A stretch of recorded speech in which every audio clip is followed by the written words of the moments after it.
अगर आपने हमारा चैनल सब्सक्राइब नहीं किया है तो सामने सब्सक्राइब का बटन दिख रहा है, प्लीज सब्सक्राइब करें और उसके साथ ही नोटिफिकेशन बेल आ रहा है उसे भी क्लिक करें ताकि तुरंत नोटिफिकेशन आ जाए जो वीडियो हम अपलोड करें।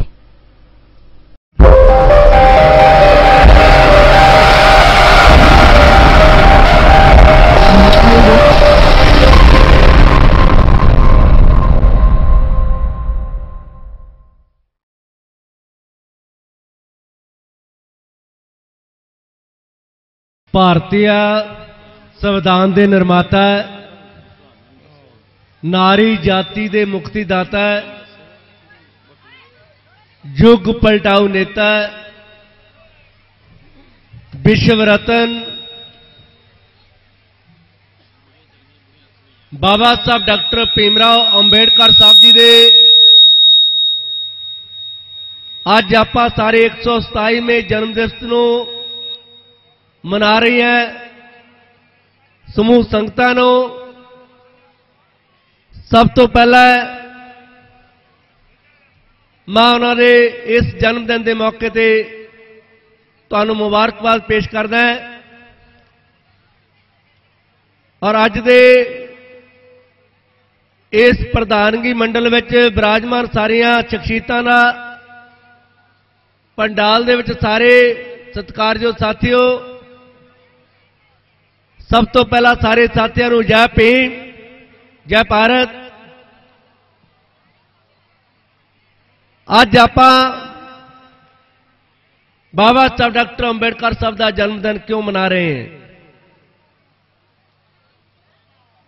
क्योंकि बाबा साहब डॉक्टर भीमराव अंबेडकर साहब जिन्हां ने अपनी जिंदगी के अंदर संघर्ष किया और इस देश के अंदर उन्होंने इस समाज दियां आने वाली पीढ़ियां नूं अपने इतिहास तो जाणू करवाउण दे नजरिए दे नाल डॉक्टर भीमराव अंबेडकर साहब जी ने 22 वॉल्यूम लिखे, 22 ग्रंथ लिखे। उन्हां ग्रंथां दे अंदर डॉक्टर भीमराव अंबेडकर साहब जी ने हमारे सानू जानकारी दिती कि इस भारत के अंदर साडे बुजुर्ग इस देश के विच राजे होया करते सी और असीं राजियां तो पखारी किवें बने, ये सारा इतिहास डॉक्टर भीमराव अंबेडकर साहब जी ने अपने 22 ग्रंथां दे विच लिख के दिता है। जदों असीं बाबा साहब डॉक्टर अंबेडकर साहब दे जीवन के संघर्ष से झाती मारते हैं, अज साडे प्रबंधकां ने साडी आउण वाली पनीरी छोटे छोटे बच्चों नूं जिन्हां ने पढ़ाई दे विच वधिया नंबर प्राप्त कीते ने उन्हां दा सन्मान किया गया। सो मैं उन्हां बच्चों नूं संबोधन करके दसना चाहना है कि जिस मसीहा ने इस देश के अंदर सानू ये मान सन्मान लैके दिता, उस वेले जदों बाबा साहब डॉक्टर अंबेडकर साहब का जन्म होया तो उस वेले अंग्रेजों का राज सी और अंग्रेजों ने 1875 के अंदर इस भारत के मूलवासी लोगों के वास्ते जिन्हां दे पेरेंट्स अंग्रेज सरकार के अंदर नौकरी करते सी, उन्हां दे वास्ते विद्या के दरवाजे खोले गए। क्योंकि बाबा साहब डॉक्टर अंबेडकर साहब के पिता जी अंग्रेज सरकार के अंदर सूबेदार सी। इस करके जो बाबा साहब डॉक्टर अंबेडकर साहब का दाखला करवाने वास्ते उन्होंने पिता जी स्कूल दे विच गए, उत्थे जाके हेडमास्टर साहब नूं बेनती की कि मैं अज अपने बच्चे का दाखला करवाने वास्ते तुहाडे कोल आया है। तो हेडमास्टर जी ने उन्होंने पूछा कि तुसी कौन होंदे हो? तो अंबेडकर साहब के पिता ने कहा कि असीं अछूत होंदे हैं। हेडमास्टर साहब ने अंबेडकर साहब का दाखला करन तो मना कर दिता है कि अछूतां दे बच्चे साडे स्कूल दे विच दाखला नहीं ले सकते। पर जदों उन्होंने पिता ने कहा कि मैं अंग्रेज सरकार दे विच सूबेदार रहा, जदों हेडमास्टर नूं इस गल की जानकारी हुई तो उन्होंने कहा कि तुहाडे बच्चे का दाखला कर लवांगे, पर 2 शर्तां दे आधार ते होएगा। उन्होंने 2 शर्तां रखिया गई। नंबर 1 कि अगर तुहाडे बच्चे ने साडे स्कूल दे विच दाखल होना है तो तुहाडे बच्चे नूं पढ़न वास्ते बोरी भी अपने घरों लैके आनी पएगी। नंबर 2 दे उत्ते कि जदों तुहाडा बच्चा स्कूले पढ़ेगा, जिथे उच्च जातियां दे बच्चे बैठ के पढ़ते ने उन्हां दे विच बैठ के नहीं पढ़ेगा और उन्होंने दरवाजे दे जिहड़ा कमरे दे विच दरवाजा उहदे विच बैठ के पढ़ने मजबूर होना पएगा। अगर 2 शर्तां मंजूर ने तो ऐसी मैं डॉक्टर अंबेडकर का दाखला कर लेना है। इन्हां 2 शर्तां दे उत्ते डॉक्टर अंबेडकर साहब का दाखला होया। जदों बाबा साहब डॉक्टर अंबेडकर साहब स्कूले जाना शुरू किया तो उन्होंने अपने मास्टर नूं जिहां गल्लां नूं अपने दरवाजे दे विच बैठ के सुन के उन्होंने समझण की कोशिश की।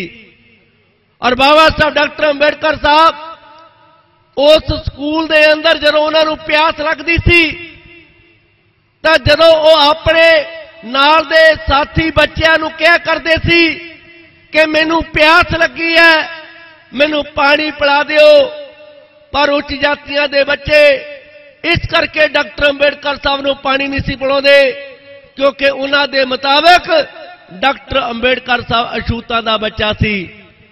वो अपने चपड़ासी नूं कहा करदे कि मैनू पानी पिला दिओ, उन्हां दा चपड़ासी भी पानी नहीं सी पिलाउंदा है।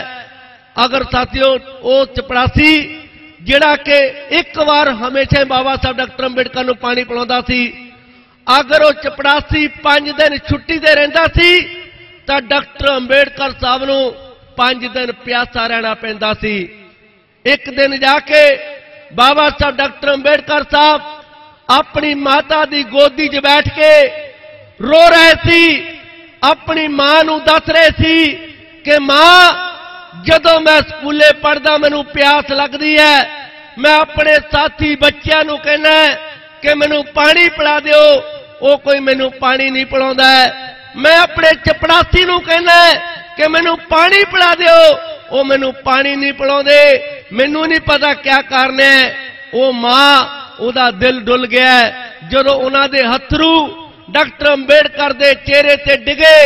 वो जदों उन्होंने पता लगा कि मेरिया गल्लां दे उत्तों मेरी माता जी रोंदे ने, बाबा साहब डॉक्टर अंबेडकर साहब उठ के खड़े होए, उन्हां दी चुन्नी दे नाल डॉक्टर अंबेडकर साहब ने उन्हां दी अखां नूं साफ कीता, अपनी मां नूं हौसला दिता कि मां तू रो ना, जदों मैं बड़ा हो जाऊंगा तो सब तो पहला मैं देश के करोड़ों लोगों को पानी पीने का अधिकार लेके साथ लवांगा। ये डॉक्टर अंबेडकर साहब ने इस संकल्प लेके किया है। और बाबा साहब डॉक्टर अंबेडकर साहब ने अपनी जिंदगी के अंदर सब तो उच्च विद्या प्राप्त की। इंग्लैंड के अंदर अमरीका के अंदर जाके उत्थे जाके जो उच्च विद्या प्राप्त की, इत्थे बाबा साहब डॉक्टर अंबेडकर साहब नाल हर पद्धर ते उन्हां दा शोषण होया, उन्हां दे नाल छूआछात हुई। पर जो डॉक्टर अंबेडकर साहब इंग्लैंड में पढ़े, अमरीका दे विच पढ़े, उत्थे बाबा साहब डॉक्टर अंबेडकर ने किसी ने अपमान नहीं किया, किसी ने छूआछात नहीं की। उत्थे इक्को ही क्लास दे विच सारे बच्चे बैठ के पढ़ते सी, इक्को ही कमरे दे विच बैठ के खाना खाते सीगे, उत्थे कोई पाबंदी नहीं सी। जो डॉक्टर अंबेडकर साहब ने सोचा कि जो मैं अपने देश पढ़ता सी तो मेरे नाल अपमान किया जाता सी, मैनू जानवरों के तो भी जिहड़ा थले वाला जिहड़ा सन्मान दिता गया है, पर जो मैं इत्थे पढ़दा इत्थे मेरा सन्मान किया जा रहा है, इहदे क्या कारण ने? डॉक्टर अंबेडकर साहब ने दो तरह की पढ़ाई की। एक पासे उन्होंने जिहड़ी किताबी पढ़ाई की, दूसरे पासे उन्हां चीज़ां की खोज करनी शुरू की कि मेरे अपने देश दे विच सानू जानवरां तो थल्ले वाली जिंदगी क्यों जीना पै रहा है। उहदे वास्ते साथी जो जानकारी प्राप्त की तो उन्होंने एक जिहड़ा मनु सिमरती नां दा ग्रंथ मिलिया है। जदों वो ग्रंथ संस्कृत विच लिखिया होया सी तां भारत दे अंदर संस्कृत पढ़न ते पाबंदी थी। बाबा साहब डॉक्टर अंबेडकर साहब ने जर्मनी में जाके संस्कृत सीखी और संस्कृत सीखण तो बाद जदों उन्होंने उस ग्रंथ नूं पढ़िया तो उन्होंने पढ़ के रोंगटे खड़े हो गए कि इस जिहड़ा काला कानून है इहदे विच मेरे आउण वाले इस देश के मूल निवासी लोगों के वास्ते काले कानून लिखे हुए ने। बाबा साहब डॉक्टर अंबेडकर साहब ने फैसला किया कि जदों मैं भारत जावांगा तो सब तो पहला मैं इस मनु सिमरती नूं अग लावांगा। और बाबा साहब डॉक्टर अंबेडकर साहब ने 25 दिसंबर 1927 का दिन चुनिया गया। महाराष्ट्र के अंदर डॉक्टर अंबेडकर साहब ने हजारों लोगों का इकट्ठ बुलाया। उस इकट्ठ के अंदर बाबा साहब डॉक्टर अंबेडकर साहब ने उस मनु सिमरती नूं अग्नि भेंट करके कहा, क्या देश के शासकों, अज तो बाद मैं और मेरा समाज इस कानून नूं नहीं मनेगा और मैं उन्ना चਿਰ देश के अंदर संघर्ष करांगा जिन्ना चਿਰ इस मनु सिमरती नूं बदल के देश का नवा संविधान नहीं बना दिंदा। मैं उन्ना चਿਰ इस देश के अंदर संघर्ष करांगा। ये तुहाडे वास्ते महामानव डॉक्टर बाबा साहब अंबेडकर जी दे 127वें जन्म उत्सव ते हाजरीन साथियों, doctor BR Ambedkar mission society दे मैंबर साहिबान ते वख-वख इलाकों तो आए हुए बुद्धिमान, मेरे तो पहला प्रगति कला केंद्र लांदड़ा वालिया ने बाबा साहब डॉक्टर अंबेडकर के जीवन के उत्ते अपना नाटक खेडिया और बुलारिया ने भी बाबा साहब के जीवन बारे थोड़े नाल गल्लां कीतियां। मैं थोड़े नाल बीबियो जी चुप करके बैठो, काम की गल करनी आपां कोई। मैं हुण तुहाडे नाल सिर्फ वो गल करनी है जिहड़ी बाबा साहब डॉक्टर अंबेडकर ने अपने जान तो बाद साडे जुम्मे लाई है। असी बाबा साहब ने जिहड़ी गल साडे उत्ते छड्डी बई मेरा जिहड़ा कारवा है ਉਹਨੂੰ ਤੁਸੀਂ ਕਿਵੇਂ ਅੱਗੇ ਲੈ ਕੇ ਜਾਣਾ ਹੈ, ਉਹਦੇ ਬਾਰੇ 'ਚ ਬਹੁਤ ਘੱਟ ਗੱਲ ਕੀਤੀ ਜਾਂਦੀ ਹੈ। ਮੈਂ ਉਸ ਵਿਸ਼ੇ ਦੇ ਉੱਤੇ ਗੱਲ ਕਰਾਂਗਾ। ਜਿਸ ਵੇਲੇ ਭਾਰਤ ਆਜ਼ਾਦ ਹੋ ਗਿਆ 1947 ਨੂੰ ਔਰ ਦੇਸ਼ ਦਾ ਸੰਵਿਧਾਨ ਜਿਹੜਾ ਉਹ 1946 ਤੋਂ ਬਣਨਾ ਸ਼ੁਰੂ ਹੋ ਗਿਆ ਸੀ। ਜਦੋਂ ਸੰਵਿਧਾਨ ਬਣ ਰਿਹਾ ਸੀ ਤਾਂ डॉक्टर अंबेडकर ने गांधी नेहरू हुणां नूं कहा बई तुसीं 23 मार्च 1928 नूं ਇਹ देश वासियां नाल एक वायदा कीता सी। तुसीं लोकां नूं कहा सी बई भारत वासियो तुसीं सानूं सहयोग दिओ, जदों देश आजाद होएगा तां आजाद भारत दे विच ना कोई अमीर होऊगा ना कोई गरीब होगा, ना कोई उच्चा होगा, ना कोई नीमा होगा, ना कोई राजा होगा, ना कोई रंक होगा, ना कोई लैंड लॉर्ड होगा, ना कोई मजारा होगा, ना कोई मालिक होगा, ना कोई मजदूर होगा, सारे लोग बराबर होंगे। बाबा साहब ने गांधी नेहरू हुणां ने कहा बई तुसीं आ लोकां नाल वायदा कीता है, लोकां ने तुहाडा सहयोग ही नहीं दिता बल्कि भगत सिंह राजगुरु सुखदेव हुणां ने अपनियां कुर्बानियां भी दित्तियां। इसलिए जिहड़ा तुसीं लोकां नाल वायदा कीता सी बई असीं समानता लियावांगे, बराबरता, आजादी, भाईचारा इह देश च कायम करांगे, हुण देश आजाद हो गया। ये समानता तद ही आ सकती है जे हुण आपां जिहड़ी जमीन है देश की सारी ਉਹ ਜ਼ਮੀਨ ਨੂੰ ਆਪਣੇ ਹੱਥ ਵਿੱਚ ਲਈਏ ਔਰ 20,000 ਏਕੜ ਦੇ ਫਾਰਮ ਬਣਾ ਕੇ ਉੱਥੇ ਆਧੁਨਿਕ ਮਸ਼ੀਨਰੀ ਦੇ ਨਾਲ ਖੇਤੀ ਕਰੀਏ। ਸਾਰੇ ਲੋਕ ਕੰਮ ਕਰਨ, ਸਾਰਿਆਂ ਨੂੰ ਬਰਾਬਰ ਤਨਖਾਹ ਮਿਲੇ, ਨਾ ਕੋਈ ਜ਼ਿਮੀਂਦਾਰ ਹੋਊਗਾ ਨਾ ਕੋਈ ਮਜ਼ਾਰਾ ਹੋਊਗਾ। ਤਾਂ ਲੋਕ ਜਦ ਬਰਾਬਰ ਹੋਣਗੇ, ਜਦ ਬਰਾਬਰ ਉਹਨਾਂ ਦੇ ਘਰਾਂ 'ਚ ਤਨਖਾਹ ਆਉਣਗੀਆਂ ਤਾਂ ਕੋਈ ਕਿਸੇ ਦੇ ਉੱਤੇ ਅਤਿਆਚਾਰ ਨਹੀਂ ਕਰੇਗਾ। ਦੂਸਰਾ, ਬਾਬਾ ਸਾਹਿਬ ਨੇ ਕਿਹਾ ਬਈ ਇਹ ਦੇਸ਼ ਦਾ ਪੈਸਾ ਬੈਂਕਾਂ 'ਚ ਪਿਆ, ਬੈਂਕਾਂ ਇਹ ਜਿਹੜੀਆਂ 563 ਇੱਥੇ ਜਿਹੜੀਆਂ ਰਿਆਸਤਾਂ ਰਾਜੇ ਆ ਉਹਨਾਂ ਦੇ ਕਬਜ਼ੇ ਵਿੱਚ ਹੈ। ਹੁਣ ਦੇਸ਼ ਆਜ਼ਾਦ ਹੋ ਗਿਆ, ਇਹ ਬੈਂਕਾਂ ਨੂੰ ਕੌਮੀ ਕਰੋ ਔਰ ਇਹ ਜਿਹੜਾ ਪੈਸਾ ਹੈ, ਇਸ ਪੈਸੇ ਦੇ ਨਾਲ ਮੇਰਾ ਜਿਹੜਾ ਸਮਾਜ ਹੈ ਉਹ ਪਿੰਡਾਂ 'ਚ ਵਸਦਾ ਹੈ। ਪਿੰਡਾਂ 'ਚ ਸਿਰਫ ਹਾੜੀ ਤੇ ਸੌਣੀ ਕੰਮ ਮਿਲਦਾ ਹੈ, 10 ਮਹੀਨੇ ਉਹ ਵਿਹਲੇ ਰਹਿੰਦੇ ਆ, ਜਿਸ ਕਰਕੇ ਉਹ ਗੁਰਬਤ ਦੀ ਮਾਰ ਹੇਠਾਏ ਹੋਏ ਹੈਗੇ ਆ। ਇਸ ਲਈ ਸਰਕਾਰ ਉਹ ਬੈਂਕਾਂ ਨੂੰ ਕੌਮੀ ਕਰਕੇ ਉਸ ਪੈਸੇ ਨੂੰ ਆਪਣੇ ਹੱਥ ਵਿੱਚ ਲੈ ਕੇ 50 ਪਿੰਡਾਂ ਨੂੰ ਇੱਕ ਸੈਂਟਰ ਮੰਨ ਕੇ ਮਕੰਦਪੁਰ, ਇਧਰ ਬਿਲਗਾ, ਇਹਨਾਂ ਦੇ ਸੈਂਟਰ ਦੇ ਵਿੱਚ ਇੱਕ ਮਿੱਲ ਲਾਵੇ ਉਸ ਪੈਸੇ ਦੇ ਨਾਲ ਔਰ ਉਸ ਮਿੱਲ ਦੇ ਵਿੱਚ 50 ਪਿੰਡਾਂ ਦੇ ਲੋਕਾਂ ਨੂੰ ਕੰਮ ਮਿਲੇਗਾ। ਜਦ ਘਰਾਂ ਦੇ ਵਿੱਚ 2-2 ਤਨਖਾਹਾਂ ਆਉਣਗੀਆਂ, ਕੋਈ ਕਿਸੇ ਨੂੰ ਵਜ਼ੀਫੇ ਦੀ ਲੋੜ ਨਹੀਂ ਪਏਗੀ, ਕੋਈ ਕਿਸੇ ਨੂੰ ਰਿਜ਼ਰਵੇਸ਼ਨ ਦੀ ਲੋੜ ਨਹੀਂ ਪਏਗੀ। ਔਰ ਤੀਸਰਾ, ਬਾਬਾ ਸਾਹਿਬ ਨੇ ਕਿਹਾ ਮੇਰੇ ਲੋਕ ਗਰੀਬ ਨੇ ਦੇਸ਼ ਦੇ, ਉਹ ਬਿਮਾਰ ਹੁੰਦੇ ਨੇ, ਬਿਮਾਰ ਹੋਣ ਤੇ ਉਹ ਆਪਣਾ ਇਲਾਜ ਨਹੀਂ ਕਰਾ ਸਕਦੇ, ਇਸ ਲਈ ਸਰਕਾਰ ਉਹਨਾਂ ਦੀ ਸਿਹਤ ਦਾ ਬੀਮਾ ਕਰੇ ਔਰ ਜਦੋਂ ਕੋਈ ਵੀ ਬਿਮਾਰ ਹੋਵੇ ਉਹਦੇ ਸਾਰੀ ਬਿਮਾਰੀ ਦਾ ਜਿਹੜਾ ਖਰਚਾ ਆ ਸਰਕਾਰ ਚੱਕੇ।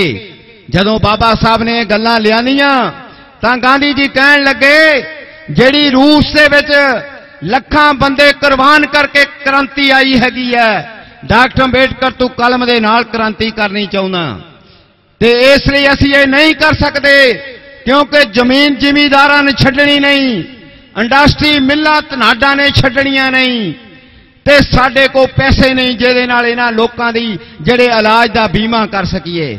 ਤਾਂ ਬਾਬਾ ਸਾਹਿਬ ਨੇ ਕਿਹਾ ਚੱਕੋ ਆਪਣਾ ਇਹ ਸੰਵਿਧਾਨ, ਜੇ ਤੁਸੀਂ ਲੋਕਾਂ ਨੂੰ ਆਜ਼ਾਦੀ ਨਹੀਂ ਦੇਣੀ, ਜੇ ਲੋਕਾਂ ਨੂੰ ਸਮਾਨਤਾ ਨਹੀਂ ਦੇਣੀ, ਜੇ ਲੋਕਾਂ ਦੀ ਰੋਟੀ ਰੋਜੀ ਦਾ ਪ੍ਰਬੰਧ ਨਹੀਂ ਕਰਨਾ ਤਾਂ ਮੈਂ ਤੁਹਾਡਾ ਸੰਵਿਧਾਨ ਨਹੀਂ ਲਿਖਣਾ। ਉਹਨਾਂ ਨੇ ਕਿਹਾ ਪਰ ਬਾਬਾ ਸਾਹਿਬ ਦੀ ਸਿਹਤ ਠੀਕ ਨਹੀਂ ਸੀ, ਉਹਨਾਂ ਨੇ ਗੱਲਾਂ ਨਹੀਂ ਮੰਨੀਆਂ ਔਰ ਅੱਜ ਜਿਹੜੀ ਗੱਲ ਕਹਿੰਦੇ ਆ ਬਈ ਰਿਜ਼ਰਵੇਸ਼ਨ 10 ਸਾਲ ਲਈ ਦਿੱਤੀ ਗਈ, ਇਹ ਬਿਲਕੁਲ ਗੱਲ ਝੂਠੀ ਹੈ। ਬਾਬਾ ਸਾਹਿਬ ਰਿਜ਼ਰਵੇਸ਼ਨ ਦੇ ਖਿਲਾਫ ਸੀ, ਉਹ ਕਹਿੰਦੇ ਮੇਰੇ ਸਮਾਜ ਚੰਗੇ ਭਲੇ ਨੂੰ ਤੁਸੀਂ ਰਿਜ਼ਰਵੇਸ਼ਨ ਦੀਆਂ ਫੋੜੀਆਂ ਦੇ ਕੇ ਲੰਗਾ ਲੂਲਾ ਕਿਉਂ ਬਣਾਉਂਦੇ ਹੋ? ਤੁਸੀਂ ਇਹਨਾਂ ਨੂੰ ਜ਼ਮੀਨ ਦਿਓ, ਤੁਸੀਂ ਇਹਨਾਂ ਨੂੰ ਵਪਾਰ ਦਿਓ, ਇਹਨਾਂ ਨੂੰ ਕਾਰਖਾਨੇ ਲਾਉਣ ਲਈ ਕਰਜ਼ੇ ਦਿਓ ਤੁਸੀਂ। ਪਰ ਇਹਨਾਂ ਲੋਕਾਂ ਨੇ ਉਹ ਗੱਲ ਨਹੀਂ ਮੰਨੀ। ਪਰ ਬਾਬਾ ਸਾਹਿਬ ਨੇ ਕਿਹਾ, ਉਹਨੀ ਵਾਅਦਾ ਕੀਤਾ ਉਦੋਂ ਬਈ ਅਸੀਂ 10 ਸਾਲਾਂ ਦੇ ਵਿੱਚ ਇਹ ਜ਼ਮੀਨ ਸਾਂਝੀ ਕਰਾਂਗੇ, ਇਹ ਕਾਰਖਾਨੇ ਮਿੱਲਾਂ ਸਾਂਝੀਆਂ ਕਰਾਂਗੇ, ਇਹਨਾਂ ਲੋਕਾਂ ਦੀ ਪੜ੍ਹਾਈ ਨੌਕਰੀ ਤੇ ਸਿਹਤ ਦਾ ਬੀਮਾ ਕਰਾਂਗੇ। ਪਰ ਇਹ ਸਾਰੀਆਂ ਗੱਲਾਂ 10 ਸਾਲ ਦੇ ਵਿੱਚ ਜਿਹੜੀਆਂ ਇਹਨਾਂ ਨੇ ਨਹੀਂ ਪੂਰੀਆਂ ਕੀਤੀਆਂ। ਬਾਬਾ ਸਾਹਿਬ 56 ਚ 10 ਤੋਂ ਪਹਿਲਾਂ ਹੀ 4 ਸਾਲ ਪਹਿਲਾਂ ਵਿਛੜ ਗਏ, ਚਲੇ ਗਏ, ਪਰ ਉਹਨਾਂ ਨੇ ਸਾਡੇ ਤੇ ਜ਼ਿੰਮੇਵਾਰੀ ਪਾਈ। ਬਾਬਾ ਸਾਹਿਬ ਨੇ ਕਿਹਾ ਕਾਰਵਾ ਮੈਂ ਜਿੱਥੇ ਤੱਕ ਲੈ ਕੇ ਆਇਆ, ਪਹਿਲਾਂ ਮੇਰੇ ਸਮਾਜ ਦੇ ਲੋਕ ਸਕੂਲ 'ਚ ਪੜ੍ਹ ਨਹੀਂ ਸਕਦੇ ਸੀਗੇ, ਪਰ ਮੈਂ ਅੰਦੋਲਨ ਕੀਤਾ, ਹੁਣ ਮੇਰੇ ਸਮਾਜ ਦੇ ਲੋਕ ਸਕੂਲਾਂ ਕਾਲਜਾਂ ਯੂਨੀਵਰਸਿਟੀਆਂ ਦੇ ਵਿੱਚ ਟੀਚਰ ਬਣ ਕੇ ਪੜ੍ਹਾ ਵੀ ਸਕਦੇ ਆ, ਪੜ੍ਹੇ ਨਹੀਂ ਪੜ੍ਹਾ ਵੀ ਸਕਦੇ ਹੈਗੇ ਆ। ਪਹਿਲਾਂ ਮੇਰੇ ਸਮਾਜ ਦੇ ਲੋਕ ਕਚਹਿਰੀ 'ਚ ਸਿੱਧੀ ਗਵਾਹੀ ਨਹੀਂ ਦੇ ਸਕਦੇ ਸੀ, 200 ਗਜ ਦੀ ਦੂਰੀ ਤੇ ਖੜ ਕੇ ਗਵਾਹੀ ਦੇਣੀ ਪੈਂਦੀ ਸੀ, ਪਰ ਮੈਂ ਇਹੋ ਜਿਹੇ ਪ੍ਰਬੰਧ ਕਰ ਦਿੱਤੇ ਨੇ, ਹੁਣ ਇਹ ਪੜ੍ਹ ਕੇ ਵਕੀਲ ਬਣ ਸਕਦੇ ਨੇ, ਇਹ ਜੱਜ ਬਣ ਸਕਦੇ ਨੇ ਤੁਸੀਂ, ਔਰ ਤੁਸੀਂ ਇਨਸਾਫ ਕਰ ਸਕਦੇ ਹੋ। ਬਾਬਾ ਸਾਹਿਬ ਨੇ ਕਿਹਾ ਜਿਹੜੇ ਲੋਕ ਪਹਿਲਾਂ ਰਿਜਤਨਾਮੇ ਵਸਦੇ ਸੀ ਔਰ ਜ਼ਿਮੀਂਦਾਰ ਉਹਨਾਂ ਤੋਂ ਵਗਾਰ ਲੈਂਦੇ ਸੀ, ਮੈਂ ਉਹ ਸਾਰਾ ਸਿਸਟਮ ਖਤਮ ਕਰ ਦਿੱਤਾ। ਹੁਣ ਤੁਸੀਂ ਕੰਮ ਕਰਕੇ ਪੜ੍ਹ ਕੇ ਨੌਕਰੀਆਂ ਕਰਕੇ ਆਪਣੀਆਂ ਜ਼ਮੀਨਾਂ ਜਾਇਦਾਦਾਂ ਕੋਠੀਆਂ ਬਣਾ ਸਕਦੇ ਆ, ਪਰ ਮੇਰੇ ਦੇਸ਼ ਦੇ ਸਾਰੇ ਲੋਕਾਂ ਨੂੰ ਤਦ ਹੀ ਇਨਸਾਫ ਮਿਲੇਗਾ ਜਿੰਨਾ ਚਿਰ ਜਿਹੜੇ ਪੈਦਾਵਾਰ ਦੇ ਸਾਧਨ ਹੈ, ਜ਼ਮੀਨ ਹੈ, ਇੰਡਸਟਰੀ ਮਿੱਲਾਂ ਨੇ, ਜਿੰਨਾ ਚਿਰ ਸਾਂਝੀਆਂ ਨਹੀਂ ਹੁੰਦੀਆਂ ਉਹਨਾਂ ਚਿਰ ਇਹਨਾਂ ਲੋਕਾਂ ਨੂੰ इंसाफ नहीं मिल सकता, इन्हां दे चंगे दिन नहीं आ सकते। तुसी मेरी जय जयकार ना करियो, तुसी मैनू मत्थे ना टेकियो। मेरा जिहड़ा समाजवाद का सिद्धांत है, सारियां नू बराबर करन दा सिद्धांत है, इहनू लैके पहलां तां वोटां राहीं इस पार्लीमेंट ते कब्जा करियो। पार्लीमेंट दे उत्ते कब्जा करके ये सारी जमीन इंडस्ट्री हत्थां च लैके सारियां दे लई सांझी करियो। जे तुहानू मौके दे शैतान लोकां ने मैं संविधान एक ग्रंथ बनाया, पर जे इहदा पुजारी अर्थ करने वाला ईमानदार होगा, ये संविधान लोकां नू सुख देगा। जे पुजारी बेईमान हो गया, वो संविधान दे अनर्थ कर लग पिया, ये संविधान लोकां नू दुख देगा। इसलिए जदों ये शैतान लोग शैतानी करनगे, अज देश का संविधान खतरे विच आ, अज देश की सुप्रीम कोर्ट खतरे विच है, अज देश का लोकतंत्र खतरे विच है, अज देश का इलैक्शन कमिशन खतरे विच है, अज देश दे विच जिहड़ी लोकां दे मान सन्मान की गल है वो खतरे विच है।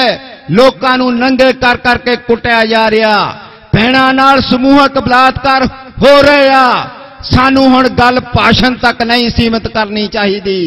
दुनिया दे बुद्धिमानां ने, दुनिया दे विद्वानां ने एनालिसिस करके दस दिता बई पहली 1 मई नू जिहड़ी 1818 च क्रांति हुई सी शिकागो दे विच, दूजी बार पेरिस कम्यून दे विच क्रांति हुई, और तीजी जिहड़ी मनुखता दी बराबरता लई क्रांति हुई आ, वो 2 अप्रैल 2018 नू भारत दे विच हुई हैगी आ।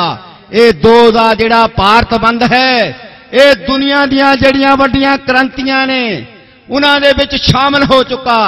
हुण अगे आपां सिर्फ बाबा साहब दा जन्मदिन नहीं मनाउणा, आपां 2 अप्रैल भी मनाउणा। साडी क्रांति दा मुੱਢ वजिया इस दिन ते। इसलिए आपां हुण ये जमीन, ये कारखाने, ये मिल्लां, ये साडियां पढ़ाइयां दे खर्चे, साडियां बजुर्गां दे सेहतां दे इलाज करन लई आपां नू लड़ाई जिहड़ी बाबा साहब दे अनुसार लड़नी पैनी आ। बाबा साहब कहंदे जे वोटां ईमानदारी नाल पैंदियां तां लड़ के कब्जा करो। जे बेईमान हो गए लोकां वोटां पाउण वाले लोग, जिद्दां EVM जिहड़ियां मशीनां उन्हां च अज बेईमानी कीती जा रही है, फिर कहंदा तुसीं कोई ठेका नहीं लिया होया शांति दा, तुहानू सड़कां दे उत्ते आके इन्हां दे नाल लड़ाई लड़नी पैनी है, तदी इन्हां ने जमीन छड्डनी है, तदी इन्हां ने कारखाने ते मिल्लां छड्डने ने, तदी तुहानू जिहड़ी बराबरता मिलनी है। इसलिए आपां हुणे बाबा साहब दा जिहड़ा समानता दा पैदावार दे साधनां नू सांझे करन दा उन्हां ने कारबा साडे ते मोढियां ते रखिया, इहनू आपां मंजिले मकसूद तक लैण लई संघर्ष करना है। इन्हियां बेनतियां करदा मैं बहुत बहुत धन्यवाद करदा। जय भीम। अरे आ गया, कौन आ गया? अरे शेर याद आ गया। एक बार मिली थी, एक बार मिली थी, फिर ऐसे गायब हुई जैसे ईमानदारी इस देश से। अरे चुप, शायरी का सारा मजा ही करकरा कर दिया। अर्ज किया है तेरा आना भी उस बिजली की तरह हो गए जो एक दिन आती है और 10 दिन आती ही नहीं। अरे चुप, अरे वो देखा, अरे वो देखा, अरे पकड़ा पकड़ा, अरे पकड़ा,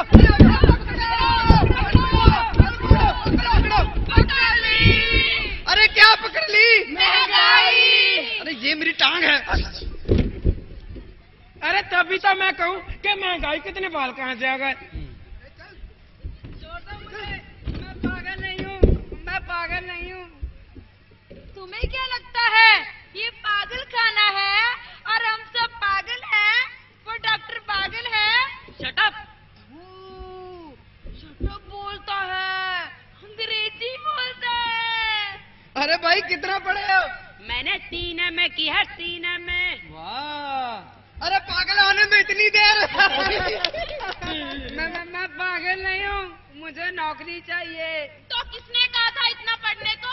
मैंने सोचा एक MA करूँगा तो नौकरी मिल जाएगी। तो मिली नहीं, तो मैंने सोचा एक MA करने पर नहीं मिली तो दूसरी कर लूँ, तो मिली नहीं, तो मैंने सोचा। अरे तुम सोचते बहुत हो। अरे इसीलिए तो जो पागल हो गया है। मैं पागल नहीं हूँ, मुझे नौकरी चाहिए। हाँ, तुम बिल्कुल सही जगह पर आए हो। तुम्हें पता है ये कौन सी जगह है? Employment exchange. हम सब भी जहाँ नौकरी की तलाश में आए हैं।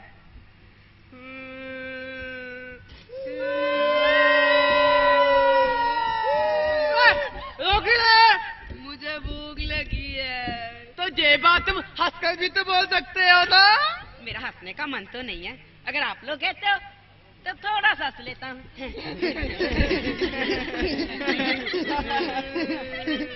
मुझे भूख लगी है। देखो, तुम्हें खाना मिलेगा, अब नहीं, रात को जब चांद मामा आएगा। चांद? चांद से हमें एक शेर याद आया। सुनाऊं? सुनाओ सुनाओ। सुनो, आजा सनम मदर चांदनी में हम। ये शेर तुमने लिखा है? हाँ हाँ, मैंने अपने हाथों से लिखा है, सोच सोच के। चुप, झूठे, अभी सुनाती हूँ।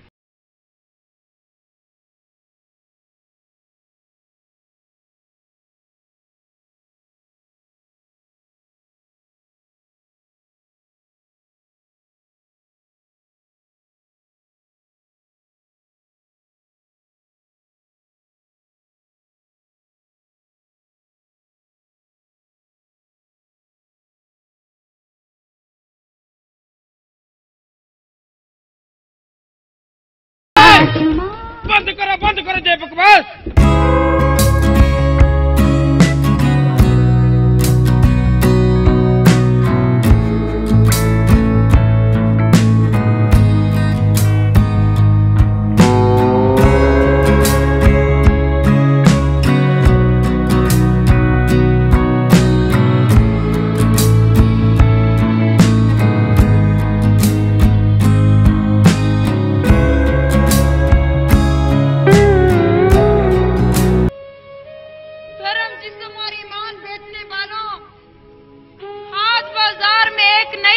बिकने को आई है। एक माँ अपने बच्चे को बेचने आई है। मेरी आंखों का तारा ले लो, मेरे जिगर का टुकड़ा ले लो, इस देश का भविष्य ले लो, सिर्फ 5 रुपए में ले लो। क्या करूं? मुझे भूख सताती है, मुझे भूख सताती है। अगर आज इसको किसी ने नहीं खरीदा तो मैं खुद इसको भून कर खा जाऊंगी। फिर माँ नहीं, शायद एक डायन कहलाऊंगी। क्या करूं? मुझे भूख सताती है, मुझे भूख सताती है। अगर लिखना ही है तो उस पर लिख जिसने 3 MA की है और अभी तक नौकरी नहीं मिली। मैं लड़कों पर शायरी नहीं करता। तो फिर अपने आप पे कर ले मेरी जान, दे 10 रुपया, हम तुम्हें जिंदा नहीं छोड़ेंगे।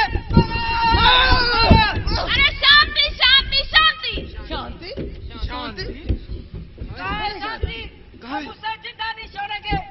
उसने मेरा घर बर्बाद कर दिया। पता नहीं कौन से बाबा के साथ निकल गई, अभी तक नहीं आई।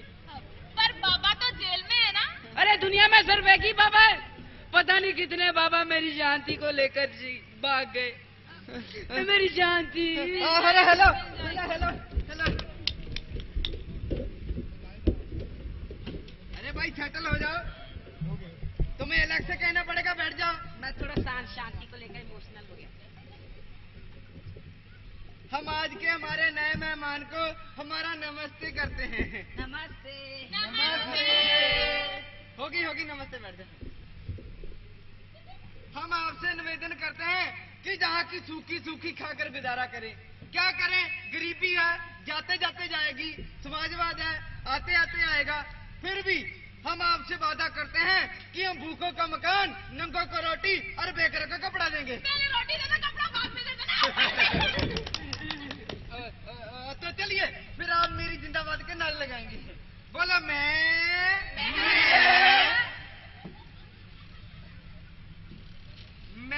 जिंदाबाद, मैं जिंदाबाद, मेरी जिंदाबाद, मेरी जिंदाबाद।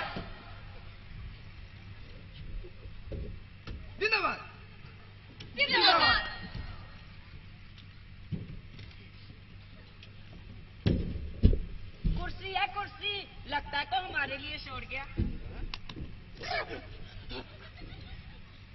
क्या चीज है? अरे ये तो चांदी की है। मैं इस पे बैठ जाऊं? हाँ हाँ बैठ जाओ। ये टूटेगी तो नहीं? नहीं नहीं बैठ जाओ बैठ जाओ। ठीक है ठीक है।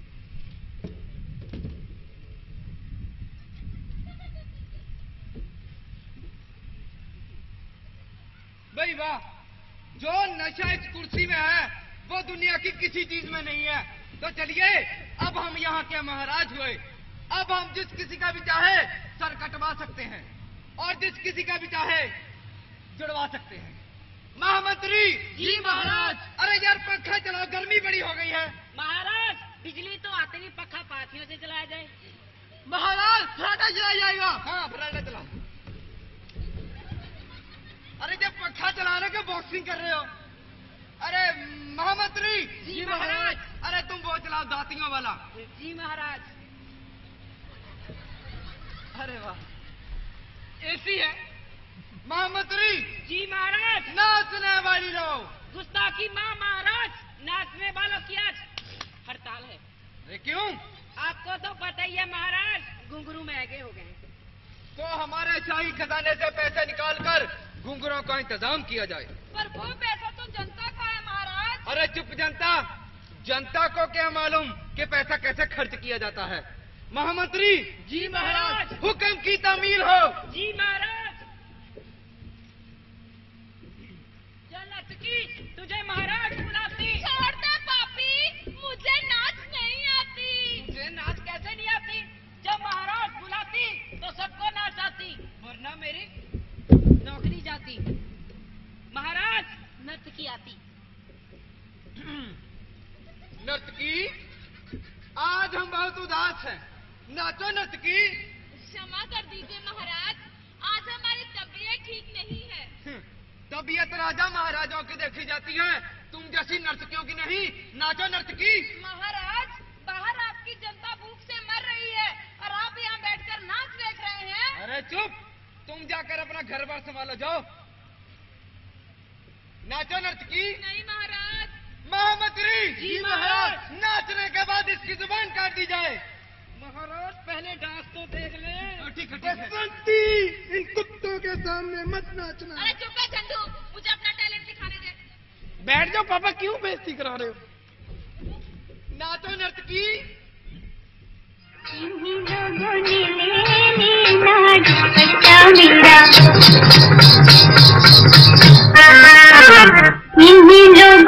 ले लेना दुपट्टा मेरा, इन्हीं लोगों ने ले लेना दुपट्टा मेरा।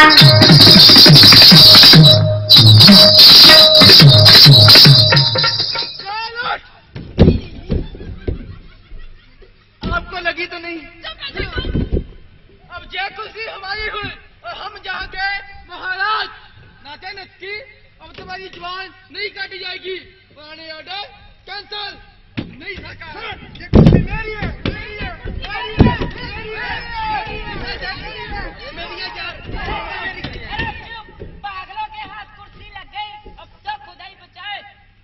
अगर आपको इस कुर्सी पर बैठना है तो आपको चुनाव लड़ना होगा। जनाब जनाब, मैं लड़ूंगा जनाब, मैं लड़ूंगा। तुम नहीं लड़ सकते, क्यों? पढ़े लिखे हो ना, हार जाओगे। तो मैं लड़ूंगा जनाब, मैं तो बिल्कुल अनपढ़ हूँ। तुम तो जरूर जीतोगे। अगर आपको इस कुर्सी पर बैठना है तो आपको भाषण देना होगा। भाषण? हाँ, मुझे भाषण आता है, मैं दूंगा भाषण।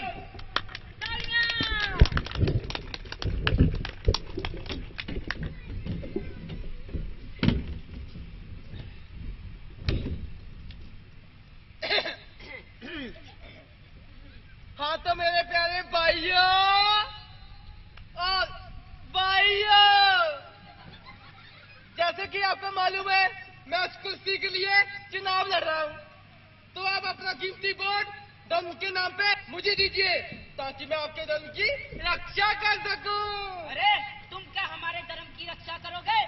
तुम्हें तो खुद नहीं मालूम कि धर्म होता क्या है। लेकिन हाँ, जीतोगे तुम ही, क्योंकि बहुत से लोगों को नहीं मालूम कि धर्म होता क्या है। धर्म धर्म एक वो चीज है जो तबले की ताल पे हारमोनियम के साथ माइक पे गला फाड़ फाड़ के बोला जाता है। धर्म धर्म से हमें एक भेंट याद आई। हम क्या करें? तुम सब मेरा प्रचार करो। जब तक सूरज चांद रहेगा, मोदी जी का नाम रहेगा। जब तक सूरज चांद रहेगा, मोदी जी का नाम रहेगा। एक नारा मैं भी लगाऊंगा, मोदी जी अमर रहे। मोदी जी, जब तक सूरज चांद रहेगा, मोदी जी का नाम रहेगा। मोदी जी जिंदाबाद। जिंदाबाद जिंदाबाद।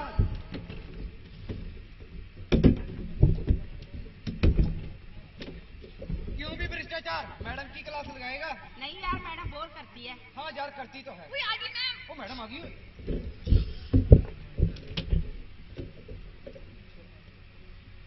बदतमीजों, इतना भी नहीं पता कि टीचर क्लास में आए और खड़े होकर उसकी इज्जत करनी चाहिए? कब सिखाई इज्जत?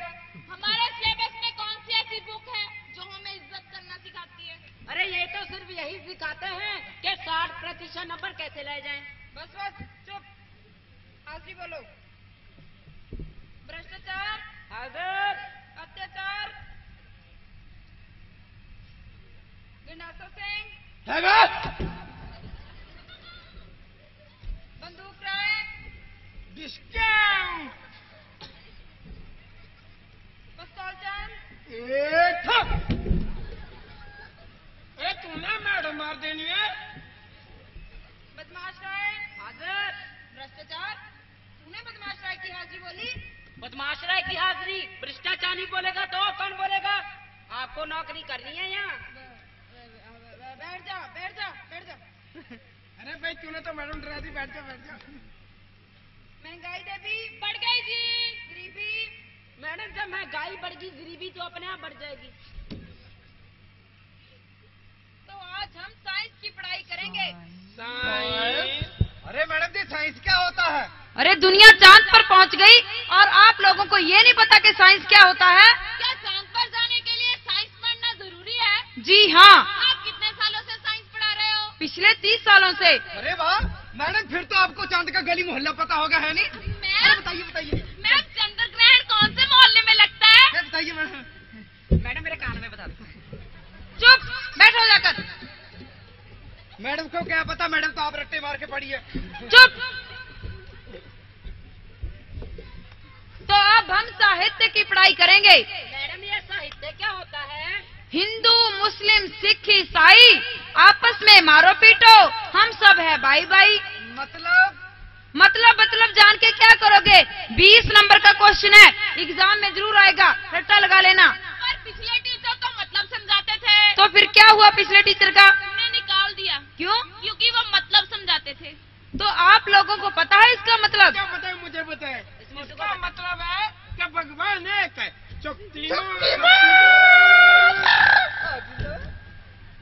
अगर भगवान एक है तो लोग आपस में लड़ते झगड़ते क्यों हैं? अरे वो इसलिए क्योंकि वो सिर्फ पढ़ते हैं, इसका मतलब नहीं समझते। नहीं चाहिए हमें ऐसी विद्या जिसके मतलब ना समझाते हो। नहीं चाहिए हमें ऐसी विद्या जिसके मतलब ना समझाते हो। नहीं चाहिए हमें ऐसी विद्या जिसके मतलब ना समझाते हो। मुझे भूख लगी है। इन्हें लगता है कि हम भूखे पेट मर जाएंगे, लेकिन इन्हें नहीं पता कि भूखे पेटों में विद्रोह पलता है। भूखे आग है, भूखे आग है, भूखे आग है, भूखे आग है। जेल बेच दोगे तो जेल को जलाएगी, जेल बेच दोगे तो जेल को जलाएगी। फैल जाएगी, फैल जाएगी, फैल जाएगी, फैल जाएगी। भूखे आग है, भूखे आग है। भूखे आग है, भूखे आग है। नेताजी सो रहे हैं। मुझे तो लगता है जब से चुनाव जीते हैं सो ही रहे हैं। नेताजी उठिए। अरे क्या भाई तंग कर रहे हो? नेताजी, आपने वादा किया था कि जब आप मंत्री बनोगे तो देश में कोई भूखा नहीं मरेगा, लेकिन लोग तो भूखे मर रहे हैं। तो इस समय हम क्या करें? तुम इस कुर्सी से नीचे उतरो। तुम इस कुर्सी के लायक नहीं हो। ओके ठीक है। रघुकुल रीत सदा चली आई, प्राण जाए पर कुर्सी ना जाए। लगता है ये ऐसे नहीं मानेगा। मारो, मारो, मारो, मारो, मारो, मारो। इसकी क्या गारंटी है कि जो नया नेता आएगा वो तुम्हें सब कुछ देगा। तुम कौन हो? मैं तुम सबको जगाने आया हूँ। तुम्हें जो कुछ भी कहना है हमारी अदालत में कहो। हमें मंजूर है। आज का पहला मुकदमा हाजिर किया जाए। माय लॉर्ड, मैं एक अध्यापक हूँ और ये मेरा विद्यार्थी है। मैं इसको पढ़ने के लिए कहती हूँ पर ये मेरी बात मानता ही नहीं। इसके माँ बाप इसकी पढ़ाई पर इतना खर्च कर रहे हैं पर इसको जरा भी परवाह नहीं है। इसका क्लास में ध्यान कहीं और ही रहता है। आप ऐसा क्यों नहीं बोलती कि आपके पढ़ाने में इतना दम ही नहीं है कि मैं आपकी क्लास में ध्यान दे सकूं? माय लॉर्ड, मैं इसको अपने बच्चे की तरह समझती हूँ। गलत। अगर आप मुझे ना अपने बच्चों की तरह समझती होती तो मेरे साथ इतना बैर न रखती, बिना वजह मेरे मार्क्स न काटती। आप क्लास में क्यों बार बार बोलती हैं कि मैं एक ही क्लास में 10-10 बार फेल होऊंगा?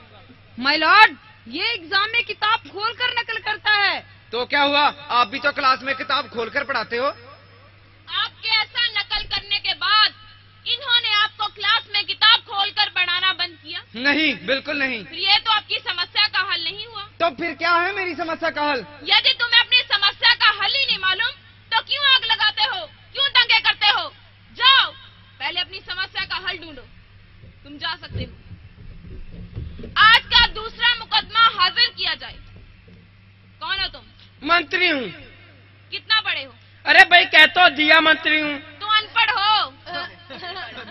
अरे तो क्या हुआ, हूँ तो शिक्षा मंत्री। अनपढ़ भी शिक्षा मंत्री, भारत देश जिंदाबाद। सुना है जनता को आपके विरुद्ध बहुत शिकायतें हैं। बहुत शिकायतें हैं माय लॉर्ड। इसको हमने ही जिताकर पार्लियामेंट में भेजा पर ये वहाँ पर जाकर हमारे सारे वादों को भूल गया।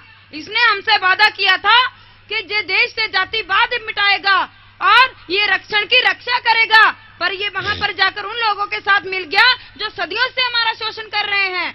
माय लॉर्ड, जब मैं मंत्री बना था तो मैंने कसम खाई थी कि मैं कोई भी गलत काम नहीं करूंगा, लेकिन इनमें से कुछ लोग कहते हैं ये करो, और उनमें से कुछ लोग कहते हैं ये करो। जब मैं इनकी सुनता हूँ तो वो मेरे खिलाफ हो जाते हैं, जब मैं उनकी सुनता हूँ तो ये मेरे खिलाफ हो जाते हैं।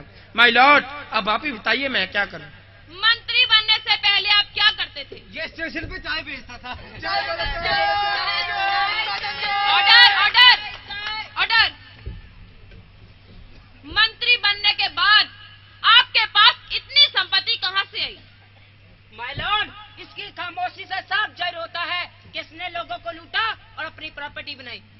तुम जा सकते हो। आज का तीसरा मुकदमा हाजिर किया जाए। माय लॉर्ड, आज का तीसरा और आखिरी मुकदमा उस व्यक्ति से संबंधित है जिसने जगह जगह आग लगवाई, पत्थर फिकवाए और दंगे करवाए। हाँ हाँ, लगवाऊंगा मैं आग, लगवाऊंगा मैं दंगे। जिस देश में लोग भूखमरी से मर रहे हो वो आग नहीं लगवाएगा, दंगे नहीं करवाएगा, तो क्या करवाएगा? आपने पहली बार आग कब लगवाई? 1947 में। तब गेहूं का भाव क्या था? 2 आना से। आपकी आग लगवाने के बाद 4 आना से। जब आपने पत्थर फिकवाए तब महंगाई कितनी थी? 10%। आपके पत्थर फिकवाने के बाद 20%। जब आपने दंगे करवाए तब बेरोजगारी कितनी थी? 20%। आपके दंगे करवाने के बाद 40%। तो अगली बार आग कब लगवा रहे हो? मैं पूछती हूँ, अगली बार आग कब लगवा रहे हो? माय लॉर्ड, इसको पता है कि इसके आग लगवाने, पत्थर फिकवाने और दंगे करवाने से इसको इसकी समस्या का हल नहीं मिलेगा, पर फिर भी इसने ऐसा बार बार किया। क्यों? क्योंकि इसको बाहर के देशों से पैसा आता है। तुम जा सकते हो। तमाम सबूतों और बयानों को मद्देनजर रखते हुए अदालत इस नतीजे पर पहुंची है कि कहीं ना कहीं हम सब गुनहगार हैं, और जब तक इस देश का हर एक नागरिक इस देश को अपना नहीं समझ लेता और इस देश में डॉक्टर B.R. अम्बेडकर जी द्वारा लिखित संविधान अच्छे से लागू नहीं हो जाता, तब तक इस कुर्सी पर